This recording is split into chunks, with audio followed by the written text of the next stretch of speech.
బహుముఖ ప్రజ్ఞాశాలి శ్రీ పన్నాల సుబ్రహ్మణ్య భట్టు గారి ప్రసార తరంగిణి 4వ భాగం 5/4/24 వాద్య బృంద సంగీత రచనలు, సంగీత విషయాలను గురించిన ప్రసంగాలు అనే అంశం మీద బాలాంతరపు రజనీకాంతరావు స్టేషన్ డైరెక్టర్గా కూడా పనిచేశారు. గొప్ప సంగీత సాధకుడు. ఆయన ప్రసంగాన్ని ఇప్పుడు మనం చూస్తాం.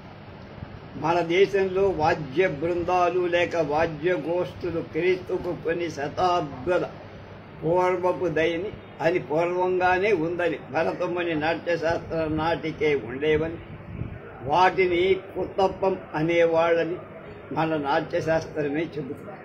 ఈ కుతపకారుడు నాట్య మంటపం ముందు భాగంలో ఒక అటక పైన కాని కొన్ని కట్టడాలలో వెనక భాగపు వేదికల పైన సమావేశాలు అయి ఉండేవారని ఆయా వర్ణనల ద్వారా మనకు అర్థమవుతుంది. పాటలోని మాటలకు కూర్చిన రాగ స్వరాలను కాక వాటికి ఉపోద్ఘాతపూర్వకంగానో లేక పల్లవికో ప్రతి చరణానికో కాకపోతే పాట ముగింపు సమయానికో ముక్తాయింపుగా చేర్చుకునే నాదాత్మక రాగ బంధాలు, లయాత్మక మృదంగాది విన్యాసాలు వినిపించటమే ఈ నాట్య బృందాల పని. వీటికి రాగాలప్తి అంటే రాగాలాపన, రూపకాలప్తి అంటే పాటలు చరణాల భావాన్ని రాగ స్వర విన్యాసంలో నెరపటం చేయటం ఉండే. ఈ చర్యలు ఈనాటికి సంగీత విద్వాంసుల కచేరీల్లో మనకు వినిపిస్తుంది. గాయకుడు గాత్రంతో కాక వాద్యకారుడు ఈ చర్యలను వాద్యాలపై ప్రదర్శించేవారన్నమాట. ఇదంతా ఎందుకంటే మాట పాట ఆధారభూతమైతేనే వాద్య బృంద సంగీతం దైవ సేవకు శ్రవణానికి యోగ్యమవుతుందనే భావం ఆనాటి సామవేద జనిత సంగీత భావుకుల నిశ్చితాభిప్రాయం అంటానికి కాదు. మాట పాట తోడులేని వాద్య బృందగానం రాక్షసమని నాట్యశాస్త్రంలో చెప్పబడింది. ఆర్యజాతుల సంగీతం సామవేదంతో పాటే పుట్టి వేద రుక్కులను విన్యసించటానికి వినియోగించటం చేత యాజ్ఞవల్కుడి వంటి ఋషులు యజ్ఞకాలంలో వేద భాగానికి సహాయభూతంగా వీణా మృదంగాదులను విన్యసించే సంప్రదాయానికి చెందినవాడు. వారి దృష్టిలో గంధర్వ అప్సరసలు కూడా వేద సంగీతానికి అనుబద్ధమైన సంప్రదాయానికి చెందినవాడు.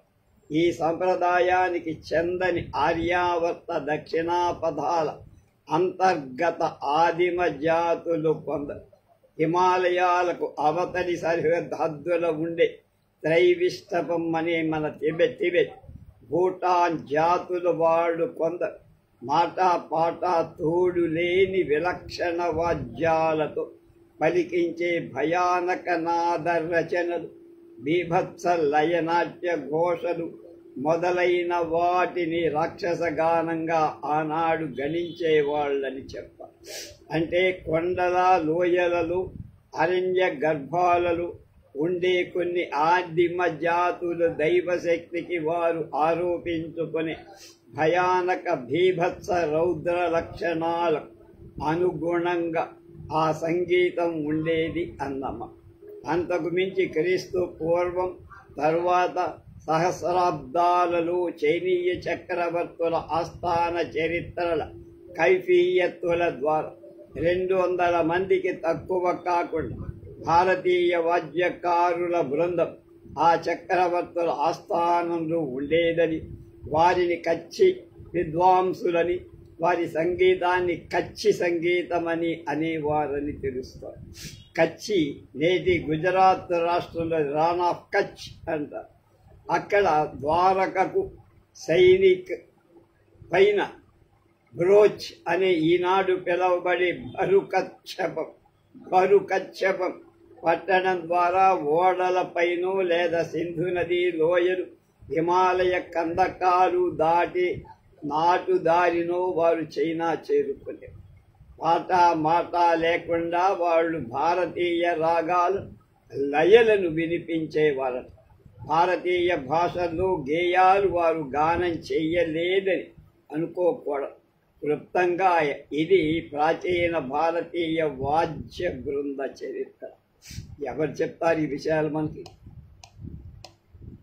సంగీత రత్నాకరుడైన శాంజ్ఞదేవుడు, పండితారాధ్య చరిత్రలో పాల్కురికి సోమనాథుడు 30-40కి పైగా బ్రహ్మవీణ, రుద్రవీణ ఇలాంటి తంత్రి వాద్యాల గురించి, వాయువాద్యాల గురించి, లయవాద్యాల గురించి చెప్పు.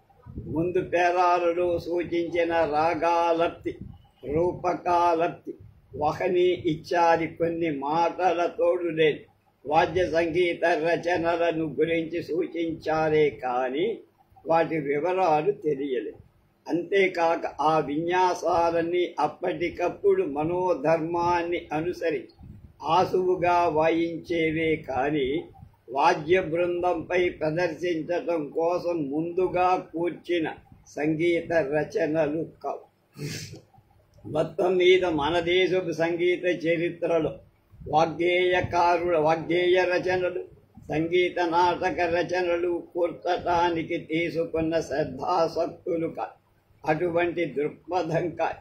కేవలం వాద్య బృంద సంగీత రచన పట్ల ఇటీవల 5 శతాబ్దాల క్రితం వరకు అసలు లేనే లేదని చెప్పారు. వాళ్ళంతా జర్మనీలో సింఫనీ ఉంటుంది. పాశ్చాత్య సంగీతంలో మాత్రం వారి శాస్త్రీయ సంగీతంలో గేయాత్మక సంగీత రచనల కంటే కూడా వాద్య బృంద రచనలలో ఎక్కువగా శ్రద్ధాశక్తులే కలవు. టోన్ పోయమ్స్ అనబడే కేవల స్వరాత్మక రచనలు, 2-3 వాద్యాలు కలిసి వాయించే స్వనాటాలు, 8 వాద్యాలు ప్రయోగించే ఓపస్సులు, ఇవి కాక 50, 60, 100, 150 వాద్యాలు, ఒక్కొక్క వాద్యానికి ఒక్కొక్క జాతికి చెందిన తంత్రి వాద్యాలలో ధనుర్వాద్యాలు, మీటు వాద్యాలు, వాయువాద్యాలలో దారు నిర్మితాలు, కాంస్య నిర్మితాలు, శిలామూలకాలు, బ్యాకిలైట్ వంటి తేలిక మూలకాలలో నిర్మించినవి, పియానో, ఆర్గన్, హార్మోనియం, అకార్డియన్ వంటి స్వర ఫలకాలతో కూర్చినవి, వివిధ చర్మవాద్యాలు, డ్రమ్స్, రామ్డోళ్లు, వాయువాద్యాలలో క్లారినెట్, సాక్సోఫోన్, ట్రంపెట్, ట్రాంబోన్, టబో, ఉబో, సహనాయి వంటిది, వంశీ వేణువులు, వెదురు, లోహ మూలకళలు, ఇలా ఎన్ని విధాల వాద్యాలలో అత్యనుమంద్రం, అనుమంద్రం, మంద్రం, మధ్యం, తారం, అతితారం, అతితతారం, అతితమతారం ఇన్ని స్థాయిలలో స్వరాలను ప్రయోగించగల వాద్య బృందం పైన గొప్ప గొప్ప సింఫనీలు అనే రచనలు పాశ్చాత్య సంగీత విద్వాంసులు కూర్చారు. Europe, American, Japan, China, Russia, Germany ప్రపంచ దేశాలు పాశ్చాత్య సంగీతంలో ఈ రచనలు వినిపించడం శతాబ్దాలుగా కొనసాగుతాయి. బ్రిటిష్ వారి ఈస్ట్ ఇండియా కంపెనీ ద్వారా ఇండియాలో సామ్రాజ్యం స్థాపించుకున్నాక ఆయా రాష్ట్రాల గవర్నర్లకు రాజలాంఛనంగా దిగుమతి అయిన గవర్నర్ బ్యాండ్ బృంద, వాద్య బృంద పాశ్చాత్య యుద్ధ గేయాలను, అప్పుడప్పుడు రొమాంటిక్ గేయాలను వాయించడం ఉండే.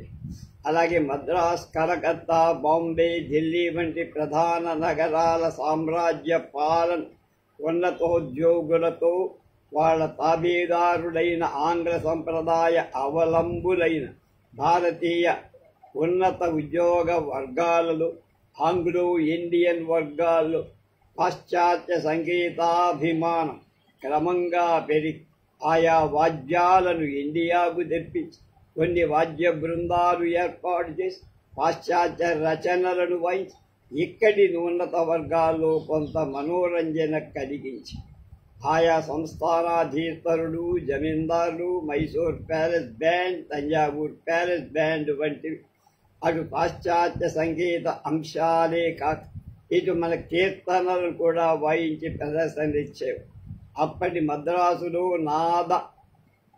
నాదముని బ్యాండ్, ఆంధ్రలో జగ్గయ్యపేట కాసిం సాహెబ్ బ్యాండ్, 40 ఏళ్ల క్రితం దక్షిణ భారతంలో భజంత్రీ సంఘాల ఉత్సాహం వల్ల ఏర్పడి ఇవన్నీ కీర్తనలు, పాటలు వాయించే వాద్య బృందాలే కానీ వాద్య బృంద సంగీత రచ అనేది మన దేశంలో గ్రామ్ఫోన్ కంపెనీ స్టూడియో వాద్య బృందాలు, ఆకాశవాణి వాద్య గోష్ఠులు, న్యూ థియేటర్స్, ప్రభాత్, జెమిని వంటి టాకీ చలనచిత్ర వాద్య బృందాలు తలెత్తే వరకు జరగనే లేదు.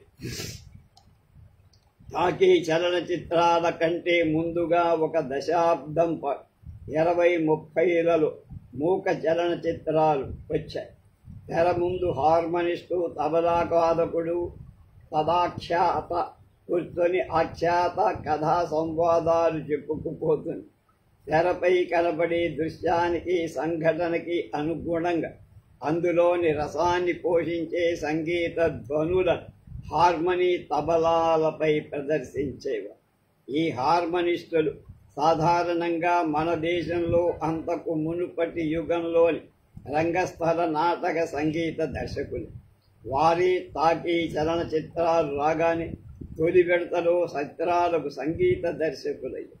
హార్మనీ, తబలాలకు మించి దేశంలోని సంగీత సంప్రదాయాల వ్యాప్తమై తరతరాలుగా పరిచితమైన వీణ, వేణు మృదంగాలు, వయలిన్, సారంగి, దిల్రుబాలు, పియానో, క్లారినెట్, ట్రంపెట్లు ఇత్యాదిగా వాద్య బృందాలను పెంచి వాళ్ళందరి చేత గుంపుగా వాయించటానికి అనువైన రచనలు చేసి ఆ సంగీతాన్ని చిత్రానికి ముందు, మధ్య ఆయా సంఘటనలు సూచకంగాను, నేపథ్య సహాయంగాను వాయించే రచనలు చలనచిత్ర రక్తికి తోడ్పడతాయని ప్రతి టాకీ కంపెనీ వాద్య బృందాలను నియమించి గ్రామ్ఫోన్ కంపెనీ, రేడియో కేంద్రాలు కూడా 30వ దశకంలోనే తలెత్తి కార్యక్రమాలను తమ మాధ్యమాల అనువుగా రూపుదిద్దుకో ప్రారంభించాయి. వాటికి వాద్య బృందాలు ఏర్పడి Calcutta new theatres cinema company వారి ప్రసిద్ధ సంగీత దర్శకులు ఆర్సి కోరాల్, తిమిర్ బరన్, పంకజ్ మల్లిక్, బొంబాయిలో ప్రభాత్ కంపెనీ సంగీత దర్శకులు మాస్టర్ కృష్ణారావు, వసంత దేశాయ్, మద్రాసులో తెలుగు చిత్ర సంగీత దర్శకుల్లో భీమవరపు నరసింహారావు, సాలూరు రాజేశ్వరరావు.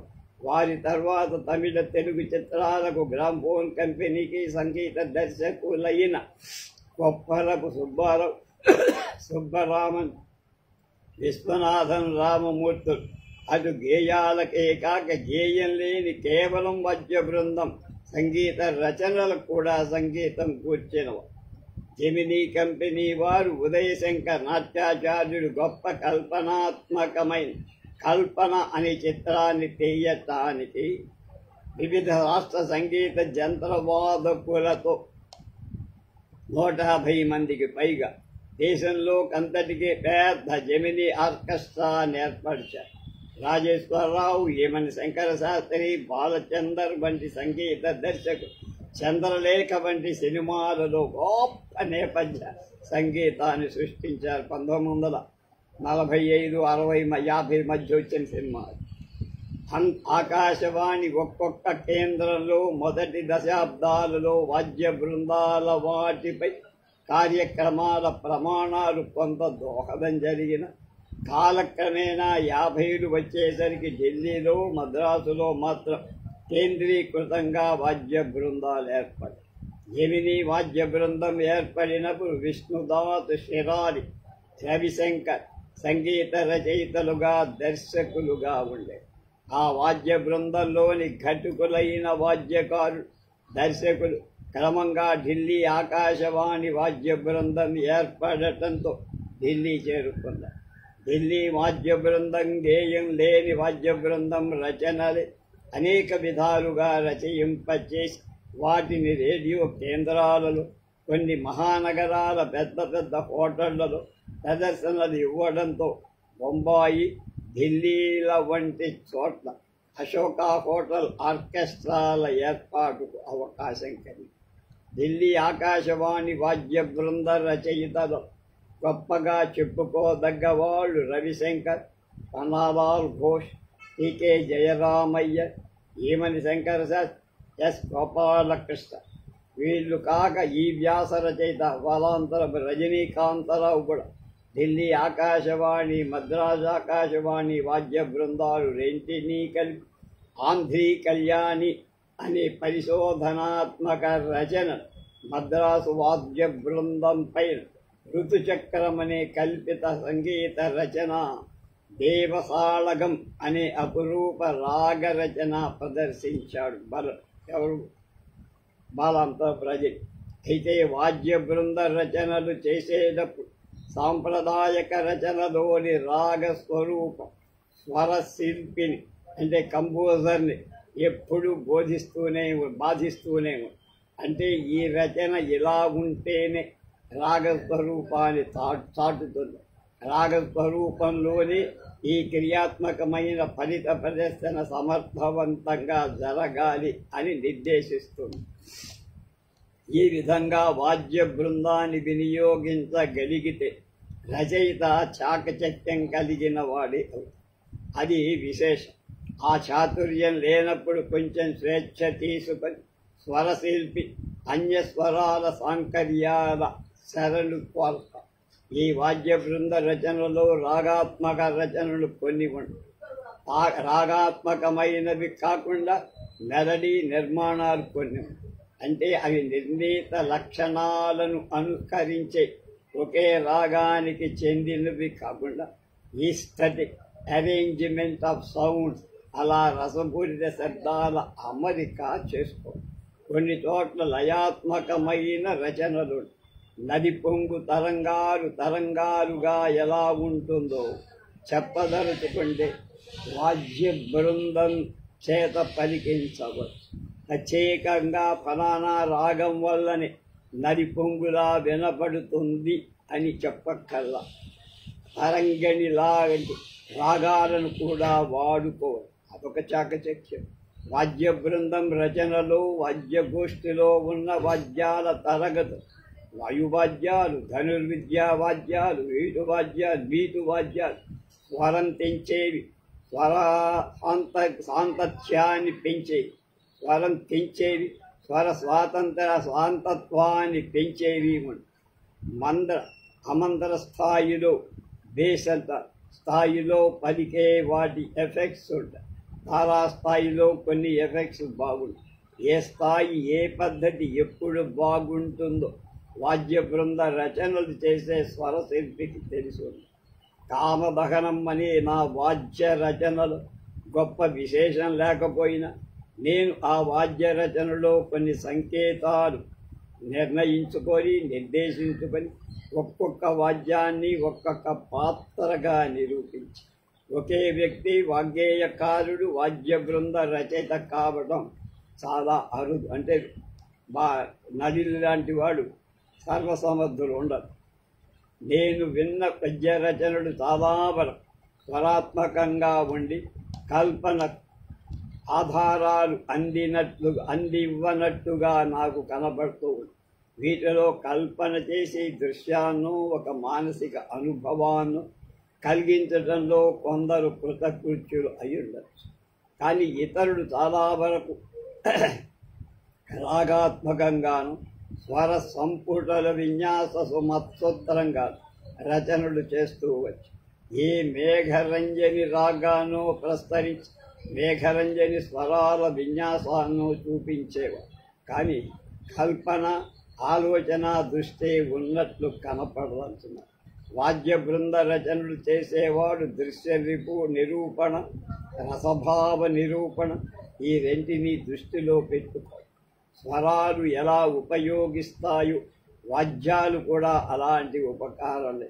ప్రయోజనాత్మకంగా వాటిని ఉపయోగించినప్పుడే వాటికి రాణింపు ఉంటుంది. నా మటుకు నేను ఋతుచక్రమనే వాద్య రచనలో కొంత కల్పన చెయ్యగలను. ఋతువుల్లో జనజీవితంలో కలిగే ఘటనా సంకులాన్ని సంకేతం ద్వారా దృశ్యీకరించే ప్రయత్నం చేశాను. సంక్రాంతి హేమంతంలో, దసరా శరదృతువులో వస్తుందిగా. దేవీ పూజ నృత్యం యొక్క ప్రభావాన్ని సరస్వతి రాగంతో తీసుకువచ్చే ప్రయత్నం చేశాను. హేమంతంలో పంట ప్రారంభించేసరి పొలాలలోని సంరంభాన్ని వేణువు ద్వారా చూపించి జానపద గేయం గుంపు వచ్చి పాడుతున్నట్లుగా నృత్యాన్ని వాద్యాల ద్వారా సూచి ఆకురాలు కాలంలో రోడులుగా కనిపించే మొక్కను ద్యోతకం చెయ్యటాన్ని కనకాంగి రాగం తీసుకొని హృదయ నిర్భేదకమైన స్వర సంపుటన బీభత్స దృశ్యాన్ని రచించారు. వసంతోత్సాహం వసంతరాగ ప్రయోగం క్లైమాక్స్గా తీసుకువెళ్ళారు. ప్రకృతిలో సహజ మధురంగా వినిపించే పశుపక్షాదుల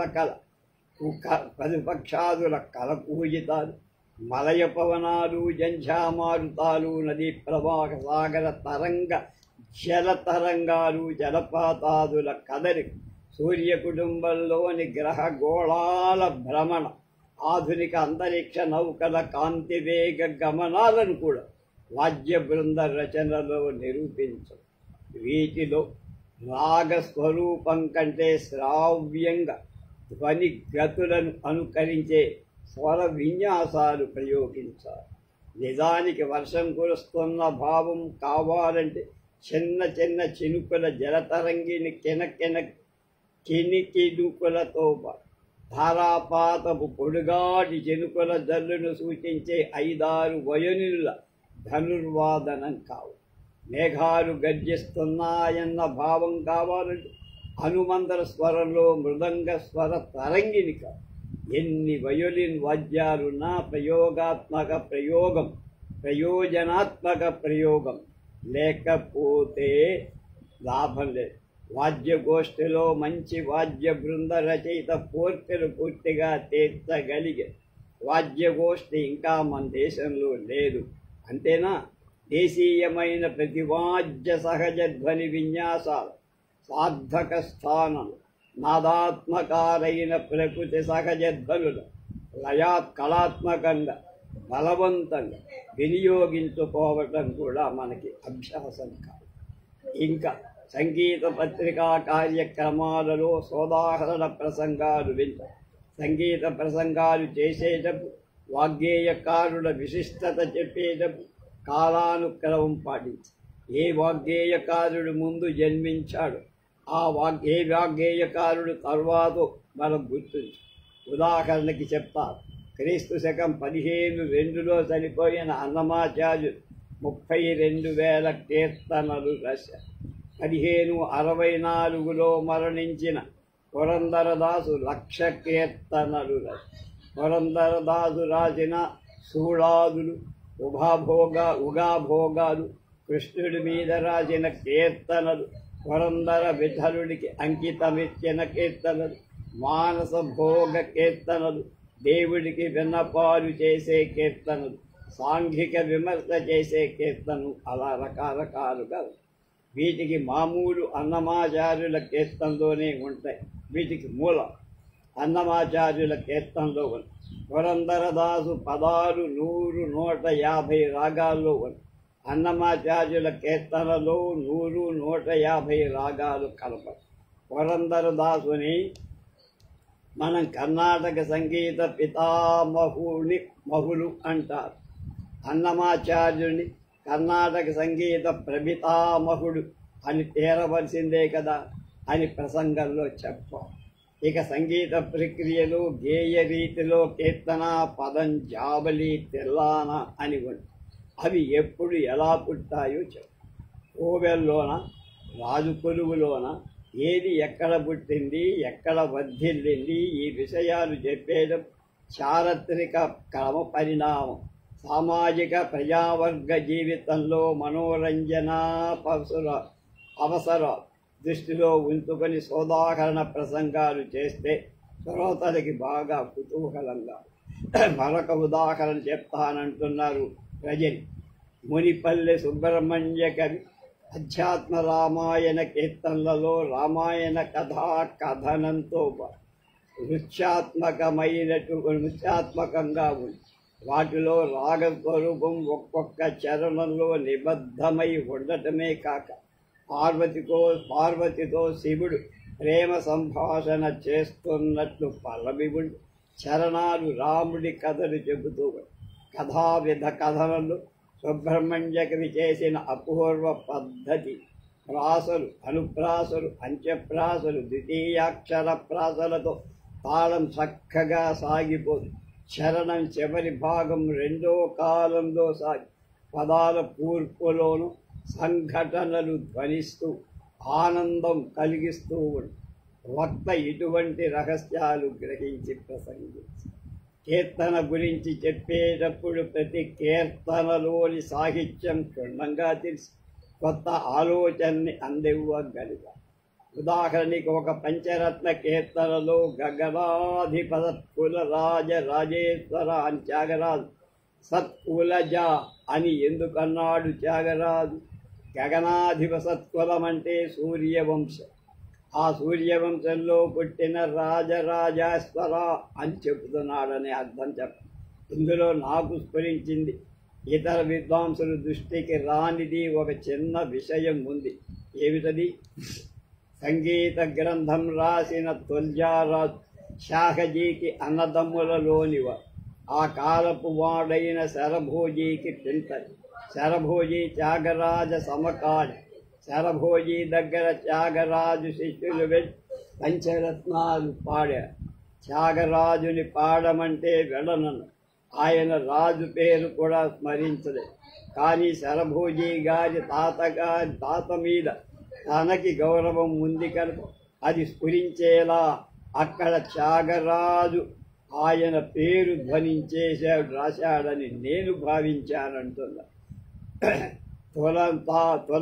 తులజాజీ పేరు స్పష్టంగా ఉపయోగించడం త్యాగరాజుకి ఇష్టం. అందుకు తులజ బదులు సత్కులజ అని రాశాడని అని నేను అనుకుంటా. అలాంటివి కొన్ని పాటలలో తలతాయి. ఆ మాటల్ని వాగ్గేయకారుడు ఏ విధంగా ఎందుకు వాడాడు అని ఆలోచించి రేడియోలో సంగీత ప్రసంగాలు చేసేవారు సంగీతం రహస్యాన్ని సాధికారంగా చెప్పి సాంకేతికమైన క్లిష్టతల జోలికి పోకుండా సామాన్య శ్రోతల్ని ఆకట్టుకోవాలి. కీర్తనల వెనుక ఉండే కథలు, ఐతిహ్యాలు తెలుసుకొని చెప్తారు.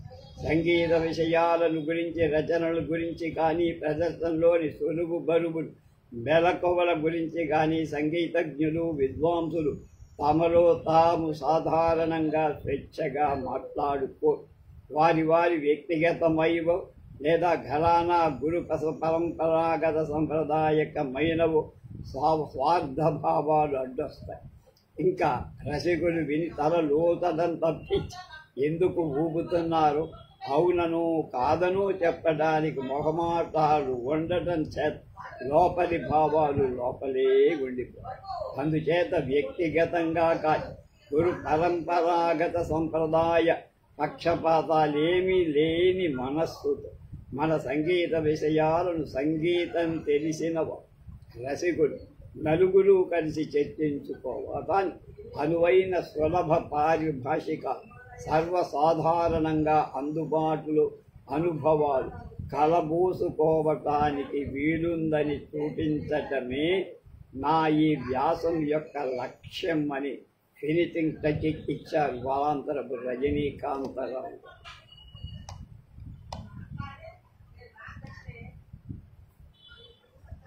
నేపథ్య సంగీతం ద్వారా భావ ప్రకటన. విఏకే రంగారావు అంటే ఈ తరం వాళ్ళకి తెలియదు కానీ మా తరం వాళ్ళకి బాగా తెలుసు. సంగీతం, నాట్యం రెండిట్లో, సాహిత్యం మూడిట్లో అద్భుతమైన లోతైన దృష్టి, ప్రయోగం, అభినివేశం ఉన్నటువంటి మహానుభావుడు మెడ్రాసులో ఉంటాడు. ఆయన దగ్గర ఉన్నటువంటి రికార్డులు లక్షలు ఉంటాయి. నేను బెదవాడ వచ్చినప్పుడు ఒకసారి వారిని దర్శించా, చూసా, మాట్లాడా. ఆ అదృష్టం నాకు. నేపథ్య సంగీతం ద్వారా భావ ప్రకటన అన్న విషయం చర్చించే ముందు శీర్షికలో ఉన్న 4 ముఖ్య పదాలకు అర్థాలు చెప్పుకోవాలి. ఈ అర్థాలు సర్వకాలికం, సార్వజనీనం అయిన నిర్వచనాలు కాకపోవు. ఈ అర్థాలు ఈ చర్చకే పరిమితం కావచ్చు. కానీ ఈ అర్థ వివరణ లేకపోతే ఉద్దేశింపబడిందొకటి, మీరు గ్రహించేది మరొకటి కావచ్చు. నేపథ్యం అంటే కంటికి కనపడకుండా వినబడే, ఇంకా సాంకేతికంగా చెప్పుకోవాలని ఉత్పత్తి స్థానం తెలియనివ్వక వినబడే. ఇది శబ్దం కావచ్చు, సంగీతం కావచ్చు, వాద్య విశేషం కావచ్చు, కంఠాల ధ్వని కావచ్చు. వీటి మధ్య ప్రత్యేక స్మరణతో ప్రయోగించిన నిశ్శబ్దం కూడా రేడియోకి సంబంధించిన వరకు ఏదీ కనబడదు, నిజమే. ఈ ప్రత్యేక పరిస్థితులలో నేపథ్యం అంటే అంతవరకు శ్రవ్యంగా మనోరంగంపై ప్రతిష్ఠింపబడిన మూర్తుల ద్వారా కాకుండా పేరు మూలస్థానాల నుంచి ఉత్పత్తి చేయబడే శబ్ద సంపద అని తెలుసుకోవాలి. సంగీతం అంటే పాతకాలపు అర్థం నాట్యమని, వట్టి నాట్యం కాదు. వాద్య గీతాల కూడు అంటే అన్నిటినీ కలిసిన నాట్యం. కానీ ఈ అర్థంలో సంగీతం అన్న పదం ఈనాడు ప్రయోగించబడటం లేదు. సంగీతం అంటే వాద్య విశేషాలతో కానీ, కంఠస్వరాలతో కానీ, వాటి కలయికతో కానీ చాలా వరకు శృతిలయబద్ధంగా వినవచ్చే శబ్ద సముచ్చయం. ఈ వాద్యాలలో వీణ, సితార్, తబలా, వేణువు, మృదంగం, తాళాలు ఇలాంటి సాంప్రదాయక సిద్ధమైన వాద్యాలు ఉండదు. సాంకేతికంగా సృష్టింపబడిన ఎలక్ట్రానిక్ వాద్యాలు ఉండదు. క్లే వైలిన్, మూగ్, సింథసైజర్, క్యాసియోటోన్ లాంటి. కంఠాలు కూడా సాంప్రదాయకమైన జానపద శాస్త్రీయ పద్ధతిలో వినియోగించబడి పాటలు పాడుతోనూ, పద్యాలు రాగయుక్తంగా చదువుతోనూ, మంత్రాలు విద్యుక్త విధిని ఉద్భవిస్తూ వినియోగించబడ.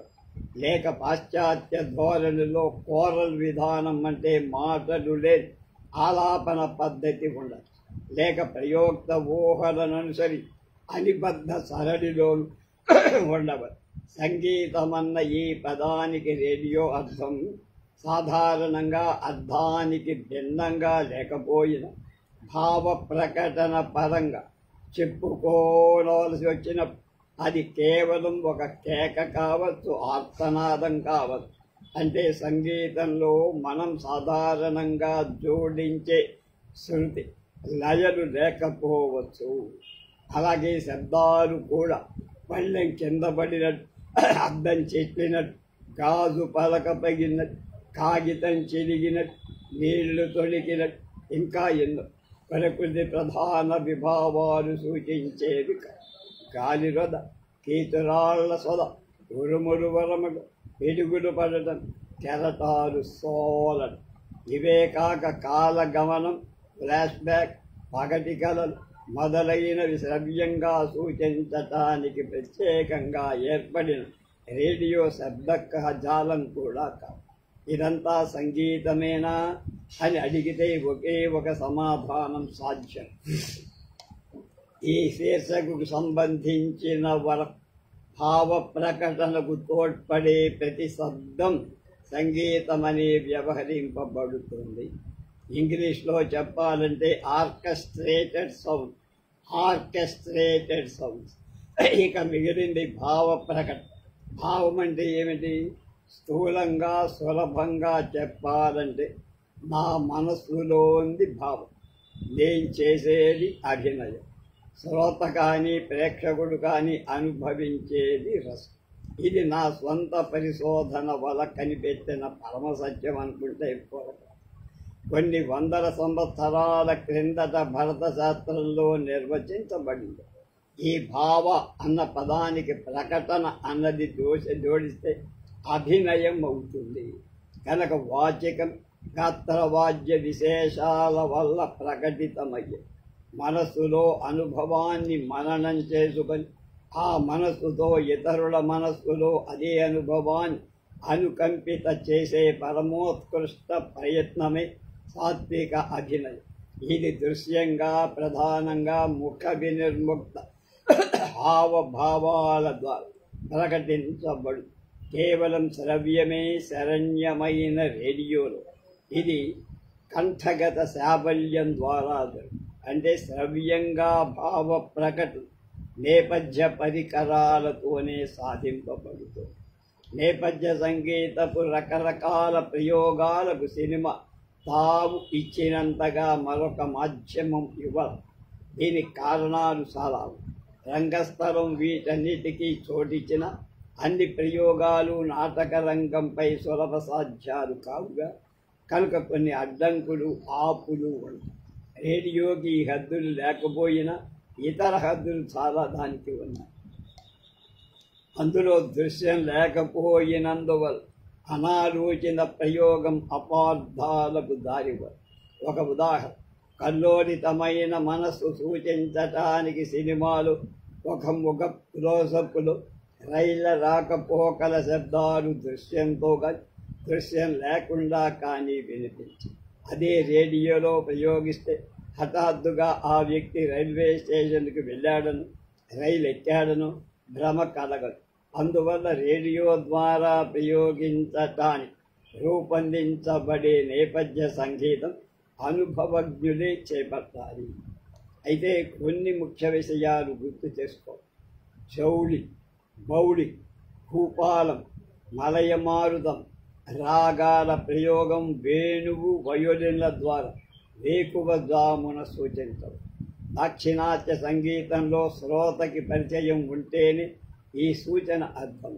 హిందుస్థానీ సంగీత ప్రభావం ఉన్న చోట కూడా మోహన రాగాలు ఈ రాగాలకుండే సాన్నిహిత్యం వల్ల ప్రభాత సమయాన్ని సూచించే సంకల్పం నెరవేరుతుంది. శ్రోతలు పాశ్చాత్యులైతే అనుశీలన ద్వారా అనుభవం ద్వారా ఈ రాగాల సూచన తెలిస్తే తప్ప ఆ ఉద్దేశం ఫలించకపోవు. అలాగే శవదహనాన్ని సందర్భ శుద్ధితో అమరే శంఖునాదం, గంటల మోత, మరొకతో శివ సమారాధనకై పిలిచే జంగం పిలుపుగా వినపడదు.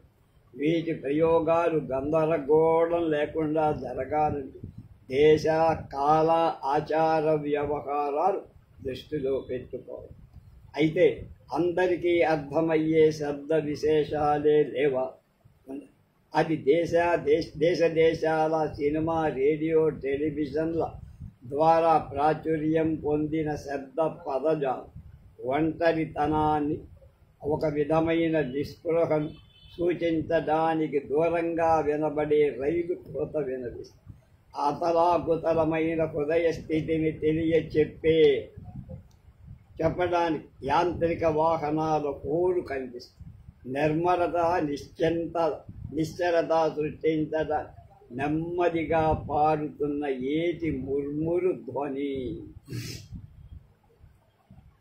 విషమ ప్రకృతిని తెలియజేసేందుకు జంఝానిలం, పెనువర్షం, జోరు, అగ్నిపర్వతాలు ప్రేరుతున్నట్టు, సానువులు కూలుతున్నట్టు, భూమండలం కూలుతున్నట్లు ఘోష వినిపిస్తుంది.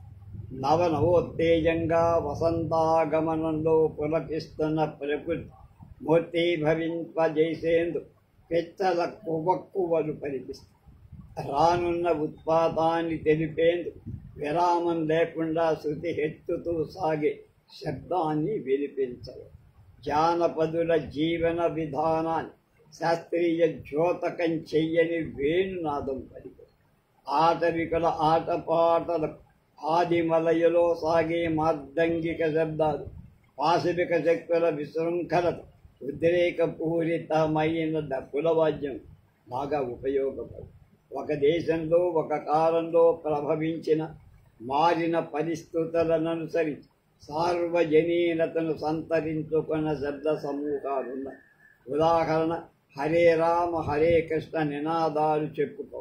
ఇవి సక్రమంగా లయకృతిబద్ధంగా వినబడితే పాశ్చాత్య దేశాలలో ప్రబలుతున్న భాగవత తత్పరతను, లయలు శృతిలో మాదకతను సూచించే భంగు తత్పరతను ప్రతిబింబించగల.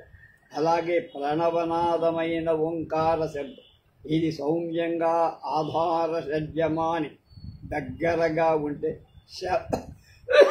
శమధమాదుల అధిగమించిన శాంతికి, పైస్వరంలో ఉంటే సృష్టి స్థితి లయకారత్వానికి సంకేతకం కాదు. ఇంత చెప్పుకున్న తర్వాత కూడా నేపథ్య సంగీతం ద్వారా భావ ప్రకటన గురించి ఇంకా ఎంతో ఉంది. ప్రతిభావంతుడ ప్రయోక్త చేతిలో, అనుభవజ్ఞుడ సంగీత శబ్దానుసంధాన కర్త చేతిలో తన ఊహలను శబ్దరూపం కల్పించి వినేవాళ్లను అవే ఊహలు రేకెత్తించగలిగిన చతురుడి చేతిలో నిశ్చయంగా నిశ్శబ్దాలు కూడా మాట్లాడుగా. శబ్దాలు నిశ్శబ్దాన్ని, నిర్లిప్తతను సూచించగా. వాద్య శబ్దాలు మనోగతాభిప్రాయాలను వెల్లడి. కంఠాగత శబ్దాలు పాటకు అందని వాద్యాన్ని చందని అపురూప భావ ప్రకటన చెయ్యి. కావలసింది కళా స్రష్ట, కావలసింది ఆ సృష్టికి పంచే సాధన. గ్రామ్ఫోన్ రికార్డు కానీ, సినిమా కానీ, రేడియో కార్యక్రమం కానీ కావలసింది వాటికి పరోక్షంగా అనుభవించి ఆనందాన్ని ఆస్వాదించగల రసికు. ఇవన్నీ సమకూడితే ఆ బ్రహ్మ సృష్టికి దీటైన విశ్వహిత సృష్టి జరగకలదు అని విఏకే రంగారావు గారు చెప్పారు. ఈనాటి చివరి ప్రసంగం చిన్న చలన చిత్రాల ద్వారా ప్రేక్షకులకు ఉత్తేజం ఎలా కలిగించాలి. వాడ్రేవు పతంజలి ఇప్పుడు మనకి సెక్రటరీగా ఉన్నారు తెలుగు భాషా సంఘానికి. ఒక చిత్రం 1000 మాటల పెట్టు అని. ఒక చిత్రం 1000 మాటలు చెప్తే ఎంత అర్థం వస్తుందో ఒక బొమ్మ అంత అర్థాన్ని తెలియజేది. అంటే 1000 మాటల్లో చెప్పగలిగిన ఒకానొక విషయాన్ని ఒక చక్కని చిత్రం సూటిగా మనసుకు హత్తుకునేలా, కళ్ళకు కట్టించేలా చెప్పగలుగుతుందన్నమాట. ఆ చిత్రం కదిలేది చలన చిత్రం అయితే మరింత శక్తివంతంగా చెప్పగలదు. ఎందుకంటే చలన చిత్రం దృశ్యాన్ని సజీవం చేసి తెర మీద ఉన్న ఒక మనిషి ఒక యథార్థాన్ని 1000 మందికి కళ్ళకు కట్టి చూపగలరు. ఉన్నది కానున్నది ప్రస్తుతం చూపించగలరు. అప్పుడు ఆ ఒక్క మనిషి చేసిన మంచిని 1000 మంది చేయటానికి పూనుకోగల ఉత్తేజం లభిస్తుంది. ప్రచారం యొక్క పరమార్థం. అయితే ప్రచారం ప్రగతికి ప్రత్యామ్నాయమా? సమాజం ముందడుగు వేయటానికి దోహదం చేసే సాధనం మాత్రం. సమాజాన్ని ఆవరించి ఉన్న వెనకబడిన తనాన్ని ప్రజలకు గుర్తు చేసి ప్రజల మనస్సులో పేరుకుపోయిన ఛాందసత్వాన్ని, అలసత్వాన్ని, స్తబ్దతని దూరం చేసి వాళ్ళని కార్యరంగంలో పాల్గొనేలా ఉత్తేజం కలిగించేదే ప్రచారం అని. ఈ ఉత్తేజం ద్వారా ప్రతిఫలించే కార్యదీక్ష కృషి వల్లనే ప్రగతి సాధ్యం. పోటీ పోతే ఇటీవల ప్రచారం అనే మాటకు ఒక విధమైన దుర్గంధం పట్టింది. మసిపూసి మారేడుకాయ అన్నది. ఉన్నవి లేనివి బాజా వాయించేది ప్రాపగాండా అన్న స్థితిని కళ్ళకు కట్టించి ఈ స్థితి నుంచి బయటపడే మార్గం నిర్దేశించేదే సందేశం. దీన్ని సందేశపూర్వకమైన సమాచారం అంటే చాలా బాగుంటుందంటున్నారు. ఇప్పుడు మనం చెప్పుకునేది ఈ విధమైన నిర్మాణాత్మకమైన సందేశం గురించి. వర్ధమాన దేశాల స్థితిగతుల గురించి మాట్లాడుతూ ఆ మధ్య ఒక ప్రవీణుడు ఎక్స్పర్ట్ ఏమన్నాడంటే, ఈ దేశానికి ఎన్నో సమస్యలు లేవు, ఉన్నదల్లా ఒకటే సమస్య, అది ఆర్థిక సమస్య. నిజమేననిపిస్తుంది ఆమె. ఏనుగు పాదంలో అన్ని పాదాలు అన్నట్టుగా ఆహార సమస్య, వైద్య సదుపాయాల సమస్య, విద్యా సౌకర్యాల సమస్య, ఇళ్ల సమస్య, నిరుద్యోగం, ఇలా ఎన్ని ఉన్నా అన్నిటికీ వెనక ఉండేది ఒక ఆర్థిక సమస్య మాత్రమే. ఆర్థిక సమస్య వల్లనే అనేక సాంఘిక రాజకీయ సమస్యలు ఉత్పన్నము. వెనకబడిన తనం వల్ల వచ్చే నిరాశ, నిస్పృహ, చేత్కారం అశాంతికి దారితీస్తుంది. అవినీతి, లంచగొండితనం, కల్లోలం రేపు, పాతకాలపు సామాజిక సంప్రదాయ పటాటోపాలు, మనిషికి మధ్య అడ్డుగోడలు కలు. అందుచేత ఆర్థిక సమస్యలు పరిష్కరించుకోగలిగే అన్ని విధాల సమస్యలు వాటంతకవే పరిష్కారం అవుతాయి. స్వరాజ్యం కోసం పోరాడే రోజుల్లో ప్రభుత్వాన్ని వ్యతిరేకించడం, ధిక్కరించడం దేశభక్తి సంప్రదాయం. స్వరాజ్యం వచ్చి మన వ్యవహారాలు మనమే చక్కబెట్టుకోగల అధికారం చేతుల్లోకి వచ్చారు. దేశభక్తికి పాత నిర్వచనం పనికిరా. జాతి పునర్నిర్మాణ కృషిలో ప్రజలంతా భాగస్వాములుగా, అది దేశభక్తి.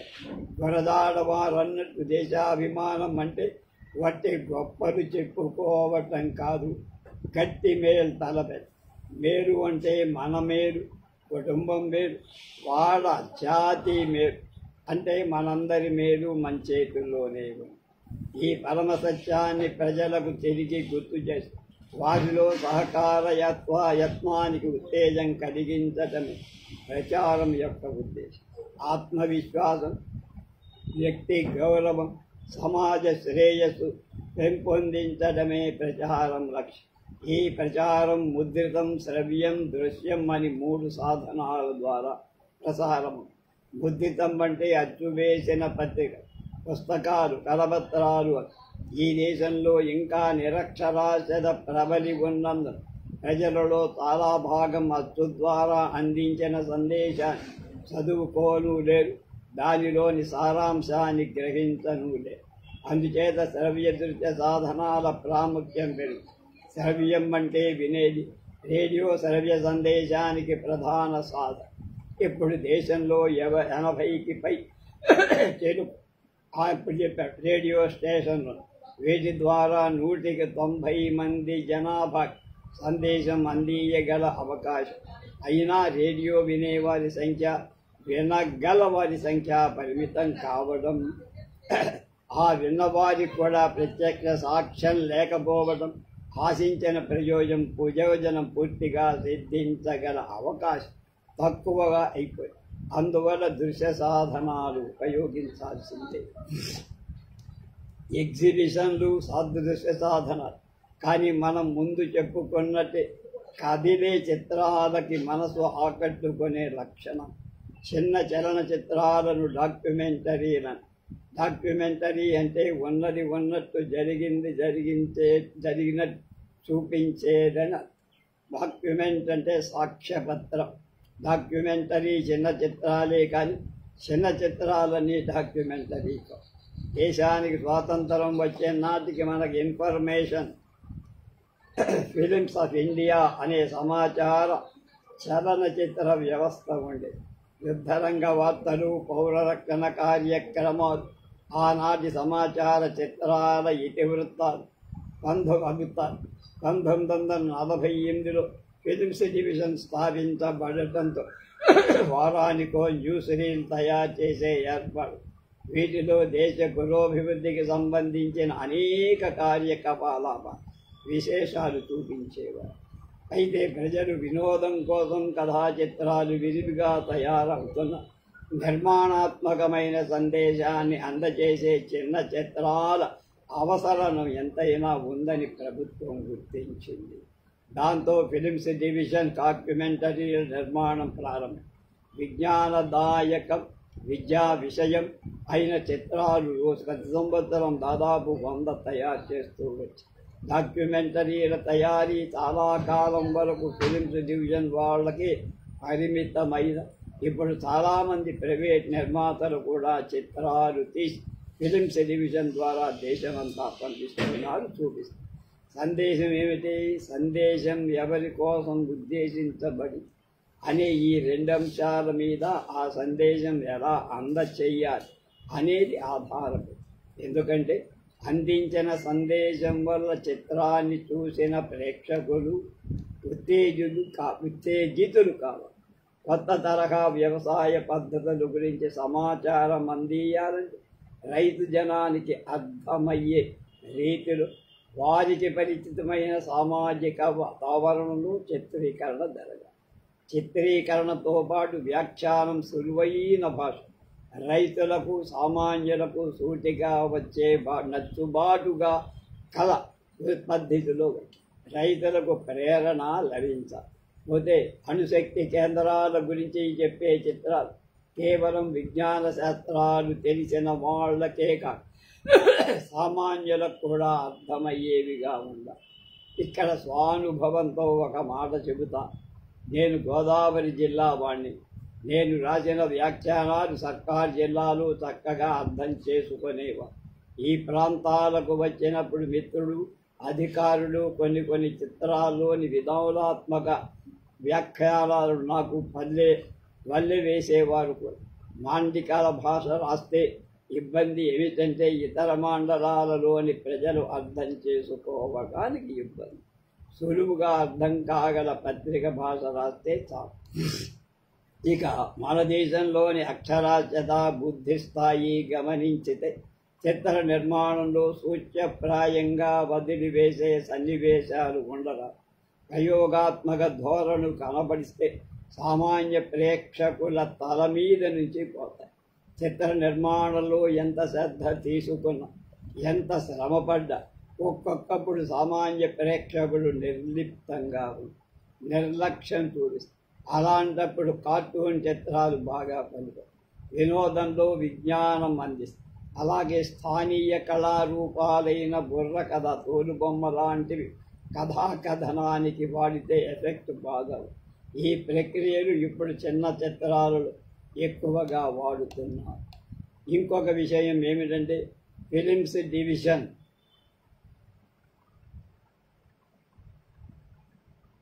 ద్వారా విడుదలయ్యే సమాచార చిత్రాలు, డాక్యుమెంటరీలు 2000 అడుగుల పొడవు వరకు సినిమా హాళ్లలో ప్రతి ఆటకి చూపించాలని కేంద్ర శాసనం ఒకటి ఉంది. అందువల్ల ఒక్కొక్కప్పుడు పల్లె ప్రేక్షకుల కోసం ఉద్దేశించిన విద్యా విషయక చిత్రాల పట్నవాసాల్లోని హాళ్లలో చూపించటం జరుగుతుంది. అలాంటి సందర్భాల్లో ప్రేక్షకులు 2 విధాలుగా డాక్యుమెంటరీలు మిస్ అవ్వకుండా చూస్తే తెలియని విషయాలు అనేకం తెలుసు అనేవారు. డాక్యుమెంటరీ చూపించిన అయిపోయాక హాల్లోకి వెళదామంటే అదంతా బూరనేవాళ్ళు. గుర్రాన్ని నీటి దాకా తీసుకు వెళ్ళగలంగా నీరు తాగించరు. అలాగే దేశంలో జరుగుతున్న కృషి వల్ల ఆ దేశం యొక్క రూపురేఖ ఎలా ఉంటుందో తెలుసుకోవటం ఇష్టపడని వారిని వారి ఇష్టానికి వదిలేదు. ఇవి కాక కవిగారు రాసినట్టు సంగీతం అంటే ఇష్టం లేని వాడికి శిక్ష ఏమిటి అంటే వాడికి అదే శిక్ష అందాం. పోతే విద్యాబుద్ధులుండి వివేకం ఉండి దేశం తీరు తెన్నులు తెలుసుకొని ప్రకృతి కృషిలో చెయ్యి కలపాలని వాళ్ళకి ఉత్తేజం కలిగించేందుకు చిత్రాలు తయారైన చిత్రాలు అంతటా సినిమా హాళ్లలో ఫీల్డ్ పబ్లిసిటీ యూనిట్ల ద్వారా పల్లెటూళ్ళలో చూడు. కొన్ని చిత్రాలు బాగుండలేదంటే మరి తీయగా రాగం అంటారు. రాగం అంటే జ్ఞాపకం. అది శృతి శుద్ధంగా సాగే రాగంలో అపశృతులున్నట్టు జాతిని నీరసింపజేసే యత్నాలు అక్కడక్కడా కల. అవి మతం పేరు కానీ కులం పేరు మీద కానీ ధర్మం అనేది మనుషుల్ని కలిపేది కానీ విడదీసేది. కులం అనేది మనుషులు కట్టుకున్న గూళ్ళు కానీ తవ్వుకున్న గోతులు. ఈ విషయాన్ని ప్రజలకు గుర్తు చేయటం చాలా అవసరం. దృశ్య సాధనమైన సినిమా ద్వారా మతాల మధ్య సామరస్యం, కులాల మధ్య సయోధ్య పెంపొందించాల్సిన అవసరం ఎంతైనా. ఫిలిమ్స్ డివిజన్ ఈ ఇతివృత్తంలో అనేక డాక్యుమెంటరీలు తయారు చేసి సాంస్కృతికంగా ఈ దేశం ఎంత ఐక్యమందో చూపించే చిత్రాలు వచ్చి మేమంతా హై స్కూళ్లలో సైన్స్ మాస్టర్లుగా పనిచేస్తున్నప్పుడు నా వరకు నేను పెద్దవాళ్ళు ఫిలిమ్స్ డివిజన్ గాంధీ నగరంలో ఉండేది. అక్కడికి వెళ్తే మాకు మా స్కూళ్ళకు ఏవేవి పనికొస్తాయో అవన్నీ ఆ ఫిలిమ్స్ ఇచ్చేవారు. అవి తీసుకొచ్చి మేము ఆదివారం శనివారము ఏదో మధ్యాహ్నం పూట క్లాసుల టైంలోనూ అవి వేసి పిల్లలందరికీ చూపించేవారు. అది చాలా బాగా మంచి ప్రభావం కూడా చూపించాయి మా విద్యార్థుల మీద. మరొక ముఖ్యమైన సందేశం కుటుంబ నియంత్రణ గురించి. వ్యవసాయ రంగం మీద తీసిన డాక్యుమెంటరీల తర్వాత కుటుంబ నియంత్రణ మీద తీసిన చిత్రాలు, కార్టూన్ ఫిల్ములు అత్యధికంగా ప్రజలను ఉత్తేజితులు చేశాయని నా అభిప్రాయం అంటారా? అయితే ఇచ్చిన సందేశం వల్ల ప్రజలకు ఉత్తేజితులై అయిన ఆ ఉత్తేజానికి ఈడు కాగల యత్నానికి అవకాశాలు చూపించాల్సిన ప్రచారం బాధ్యత కాదు. అందుకని ఈ మధ్య సమన్వయ కృషి ప్రారంభం. ఒక పక్క ప్రచారం వల్ల ఉత్తేజం కలిగించడం, మరో పక్క ఆ ఉత్తేజాన్ని నిర్మాణాత్మక యత్నంగా మార్చగల అవకాశాలు సమకూర్చడం కూడా జరిగింది. ఇంకా ప్రచారం ఎక్కువైపోయిందని కొందరంటూ ఇంకా విస్తృతం కావాలని కొందరు అనొచ్చు. అయితే ప్రచారం సామాన్యంగా విస్తారంగానే ఉండదు. మరీ అవసరమైన చోట గాఢంగాను అలా జరిగితే ఆశించింది సత్వరంగా సిద్ధించే అవకాశం. ఇప్పటి ప్రచార పథకాలన్నీ ఆ విధంగానే అమలు పరుస్తున్నారు. ఈ పథకాలలో చిన్న చరణ చిత్రాలది ఓ కీలక స్థానం అని వాడ్రేవ్ పతంజలి గారు చెప్పారు.